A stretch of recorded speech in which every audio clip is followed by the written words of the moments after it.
Dev, I doubt I will find anything shockingly new in asking, but it's been on my mind anyway. Best exercises for the feminine male.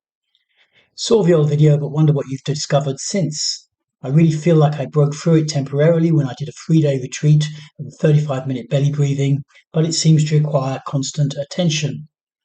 Okay, cool, great question.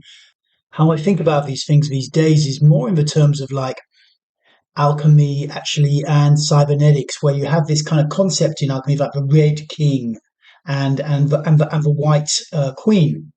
And the white queen is the kind of nurturing, self-sustaining feedback loop from cybernetics, and it's basically constantly monitoring the environment, pulling everything back into homeostasis, keeping it nice, affirming people, looking after people, trying to keep everybody together, and this is the kind of white queen archetype. And just to mention, to detach that from actual men and women in the world, because it's not that one necessarily embodies one and the other not, And then the Red King archetype is self-feeding. It's like it's self-reinforcing feedback loop. What energy that it gathers, it sends back into itself to fire itself further up.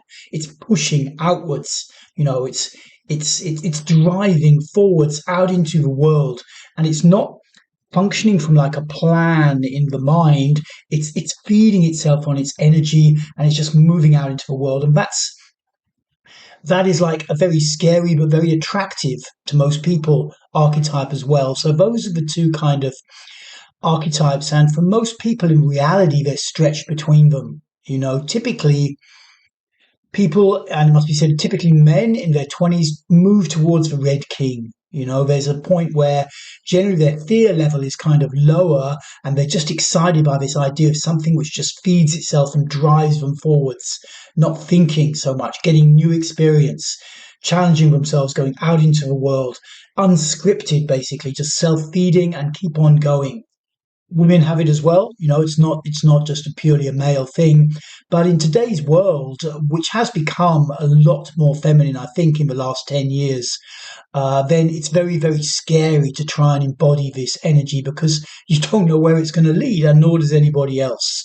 And it's like it's a part of us. People who are strongly in the White Queen, they just want everything to be scripted and held and understood, have a few cameras up there looking at everything. And people who are strongly in the Red King, they just want to be able to fire forwards out of control and just find out, pushing through to the next level to see where it goes. In terms of therapeutic exercises that you can do to stimulate the Red King kind of energy, basically you've given yourself the answer there, basically, because what it needs is compression to send you right to the edge, if not over the edge a little bit.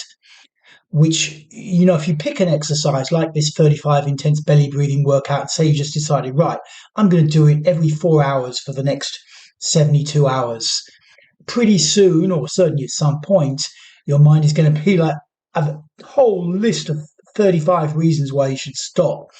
But if you keep going and you just keep going anyway, it sends you over the edge. But the defense mechanisms that you've developed over time to cope with excess energy and excess emotionality are overwhelmed. They can't suppress the level of energy, libidinal energy, coming up from the core of your psyche. And how that typically manifests is just chaos in your mind, and it feels like it's being dragged here and dragged there. 1 second it's like this, the next second it's like that, and it's going all over the place. It's the ego's worst nightmare. But at some point in that process, something moves and something new emerges, and you come out feeling like, wow, half the stuff that I was worried about in my life, I'm no longer worried about. I'm just not even thinking about it anymore. And something is cleared.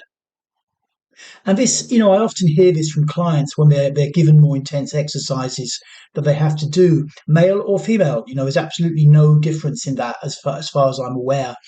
And it's very healthy. It can also be scary, very scary, and it can also be dangerous. If you have a history of mental health conditions, particularly of the dissociative type, like it's essentially bipolar condition or history of psychotic episodes, that kind of thing. You have to be very careful with intense kind of cranking it up, Red King kind of processes.